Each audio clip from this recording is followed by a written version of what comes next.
Chicago is a city marked by its share of peculiar tragedies and violent crimes, from the revelation of H. Holmes' murder castle in 1886 to the grim events of the St. Valentine's Day massacre in 1929. The city has witnessed many dark moments. Nevertheless, it was in the mid-1950s that Chicago really lost its youthful innocence. The echoes of Christmas cheer were still lingering in the air just a little while after the holiday. The onset of the new year was drawing near. From the moment they entered the world, sisters Barbara Jean and Patricia Kathleen Grimes were inseparable. Barbara, the firstborn on May the 5th, 1941, had a special bond with her younger sister, Patricia, who was born on December the 31st, 1943. Their love for one another was matched only by their enthusiasm for Elvis Presley, the king of rock and roll. In the days leading up to their untimely demise, they had just joined the official fan club dedicated to their idol. The sisters were no strangers to the film Love Me Tender, starring Presley, having watched it 10 times already. On December the 28th, 1956, they were on their way to experience it for the 11th time. At 7:30 p.m., they set off from their McKinley Park home, vowing to return before midnight. The method of their travel to the Brighton Theater, located a mile and a half away, is uncertain. Although they often walked or took the bus, they had around $2.50 in total, with Barbara instructed to keep 50 cents in her billfold just in case they decided to attend the second showing.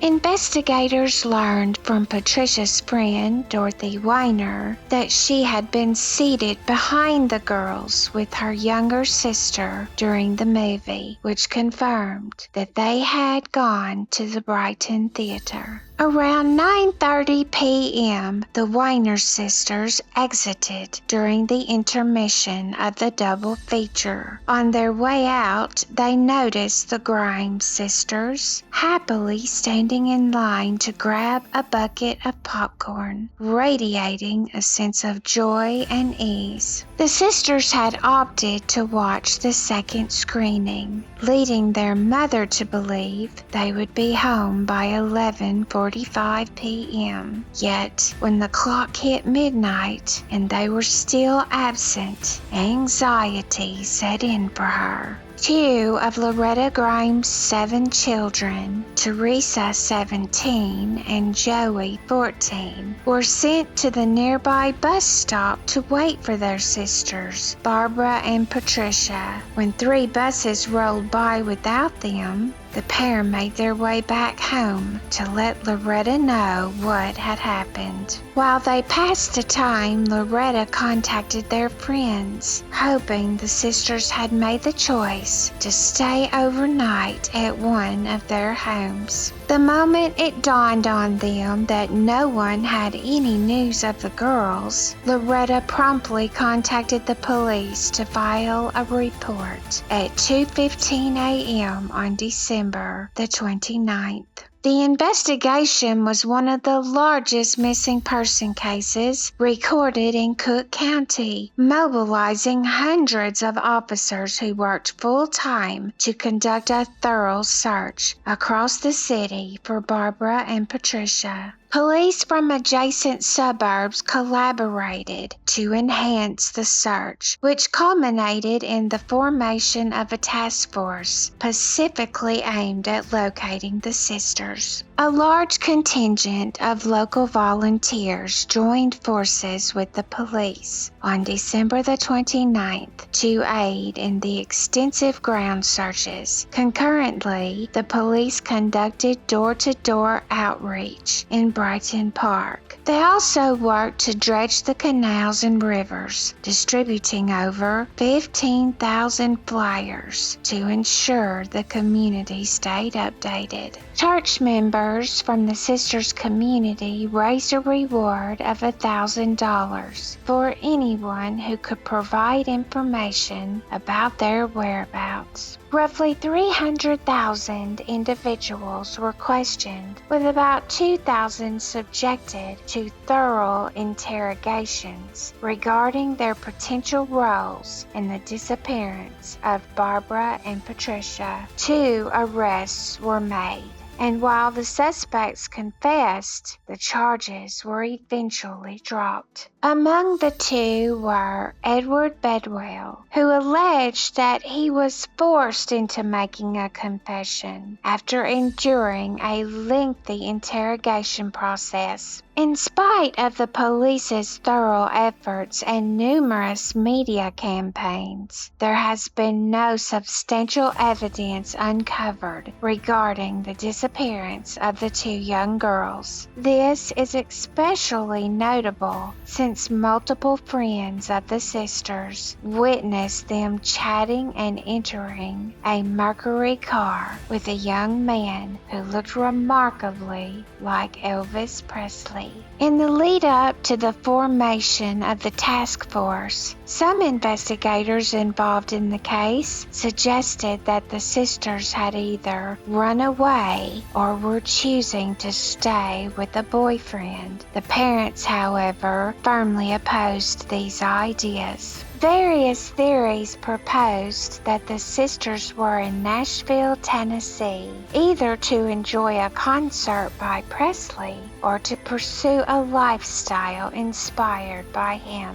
Loretta rejected the prevailing theories and was convinced her daughters had been kidnapped. In a desperate public message, she said, their will, that they'll please let them go. I'll forgive them from the bottom of my heart, just so my girls get home. On January the 19th, 1957, Graceland released an official statement that was aired on television alongside a sincere radio plea encouraging the girls to return home. If you are good Presley fans, you'll go home and ease your mother's worries. Sadly, the appeals fell on deaf ears, and just 3 days later, on January the 22nd, a construction worker named Leonard Prescott discovered what he called these flesh-colored things hidden behind a guardrail along a secluded stretch of German Church Road. Initially, he assumed they were mannequins and walked off. However, when he came back with his wife, Marie, she was overwhelmed and fainted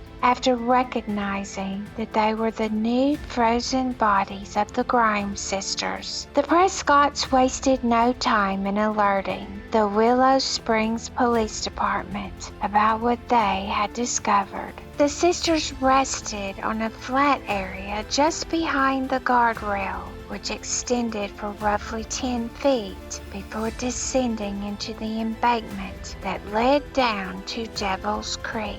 Lying on her side, Barbara had her legs slightly tucked toward her chest. Her chest displayed 3 wounds that looked like they had been inflicted by an ice pick. Meanwhile, her face and head were marked by injuries indicative of blunt force impact. Lying on her back, Patricia was positioned over Barbara's head, her own body tilted to the right. Her face and body displayed what appeared to be bruises. Some of the injuries are described as resembling those typically associated with wildlife, as the autopsy concluded that the wounds were inflicted after death.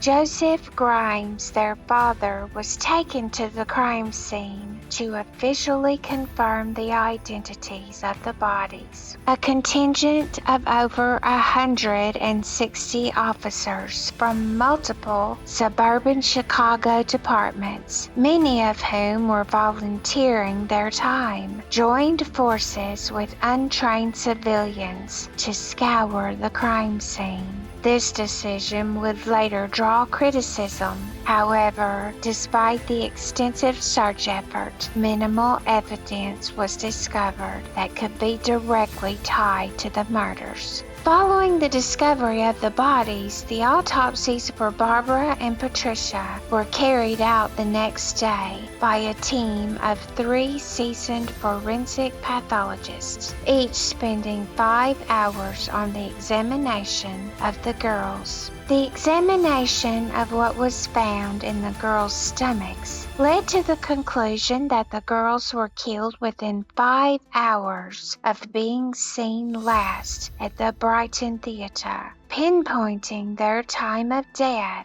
to early hours of December the 29th. Although the official cause of death was identified as shock and exposure, the cases were still labeled as murder. It has been reported that this conclusion was reached by systematically excluding other potential causes. According to the autopsies, there were no apparent fatal injuries found on either girl, and the toxicology reports confirmed that neither had been drinking, using drugs, or poisoned before they died. The area around the girls revealed no clothing, but their bodies were strikingly clean, almost as if they had undergone a thorough washing, a fact that was not included in the official findings. The official autopsy report reveals just one connection to another individual concerning Barbara or Patricia prior to their deaths. It notes that Barbara engaged in intercourse, though the nature of that encounter, whether consensual or not, remains uncertain. According to the official death certificates, both Barbara and Patricia died from secondary shock due to extreme cold, which caused their body temperatures to drop below the critical threshold necessary for survival. According to Coroner Walter McCarran, who carried out the autopsies, the girls had been situated by the guardrail for an extended period before they were discovered. He attributed that their condition to the severe cold experienced in the days leading up to January the 22nd. McCarran also stated that they had been there for over 3 weeks, as the snow that had covered the area since January the 9th melted swiftly in the days prior to their finding. While most official reports align on the time of death, Harry Gloss, the chief investigator at Cook County's coroner's office, voiced his disagreement. He subsequently told the press that the girls exhibited numerous marks of violence on their faces, which strongly pointed to the likelihood of violence occurring before death rather than being caused by rodents after they had died.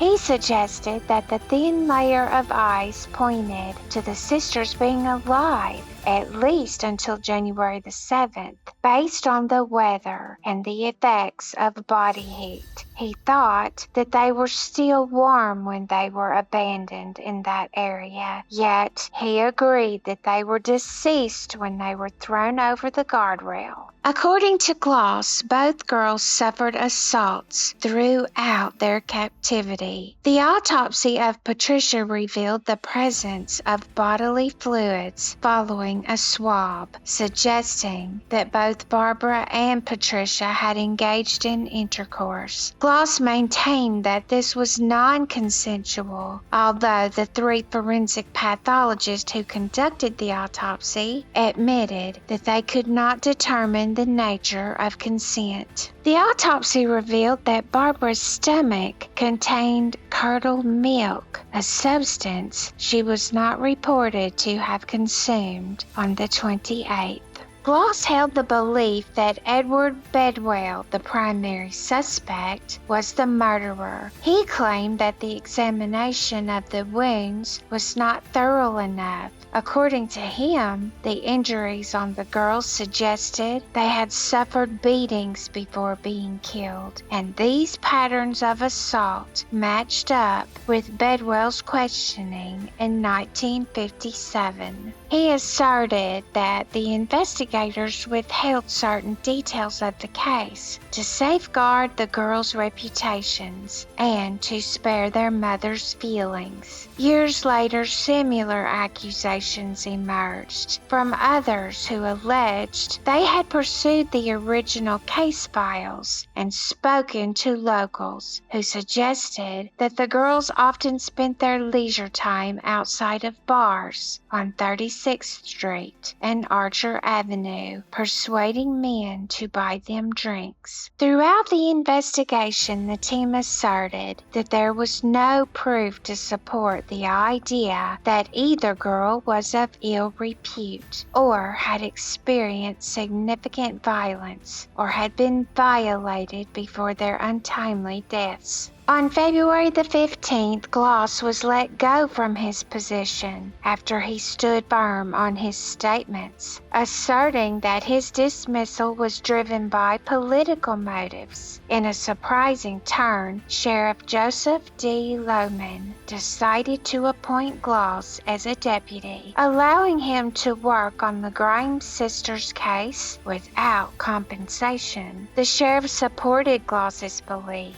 that Barbara and Patricia had suffered brutal beatings and torture at the hands of a predator. The police identified Edward Lee Bedwell as their prime suspect. This 21-year-old drifter who struggled with reading and writing earned a living washing dishes part-time at a restaurant in Chicago's Skid Row. He was notably tall and had an uncanny likeness to the legendary Elvis Presley. On the early morning of December the 30th, John and Minnie Duros, the owners of the restaurant, observed Bedwell along with another male companion and two girls who bore a close resemblance to the sisters. This crucial information was provided to the police on January the 24th, leading to Bedwell's subsequent arrest and a lengthy 3-day interrogation. Bedwell was resolute in his claim that the Duros had made a mistake in identifying the girls he was with on December the 30th.